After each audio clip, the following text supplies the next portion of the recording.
मामीची बहीण मामाच्या घरी आली होती आणि तेव्हा मी पण तिथे गेलो. मामीची बहीण तिथे आली त्याचं कारण आणि माझं तिला साडी बदलताना लपून बघणं हे दोन्ही पण कुठेतरी मिळतं जुळतं झालं होतं. माझं नाव सुमित. आमच्या घरी सर्वजण शेती करत होते. भाऊ, वडील आणि बाकी सर्व पण. मला शेती करायला थोडं पण आवडायचे नाही. शेतीतील कामे म्हटली की माझ्या जीवावर येत होतं. मी मामाला आता त्यांच्या व्यवसायात मदत करायला गेलो. मी जेव्हा मामाकडे गेलो तेव्हा मामीची बहीण पण तिथे आली होती. मामीची बहीण प्रतीक्षा, तिचं आणि तिच्या नवऱ्याचं भांडण झालं होतं, त्यामुळे ती मामीकडे आली होती. घरगुती वाद चांगलाच झाला होता आणि तिचं अगोदरपासून नवऱ्यासोबत पटत नव्हतं.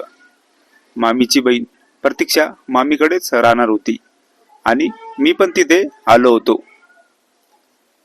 1 महिन्यानंतर प्रतीक्षाचं वागणं आणि बोलणं माझ्यासोबत थोडं वेगळं झालं होतं. ती मला जेव्हा बोलायची तेव्हा कधी पण माझ्या एकदम शेजारी येऊन बसायची. ती मला नेहमी म्हणायची, मला खूप एकटं वाटत आहे.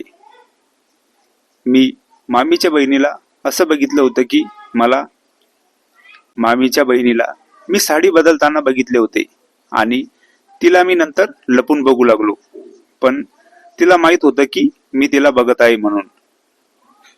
पूर्ण कथा ऐकण्यासाठी खालील लिंकवर क्लिक करा आणि पूर्ण कथा ऐका. मित्रांनो, आमच्या चॅनलला पण सबस्क्राईब करा. धन्यवाद.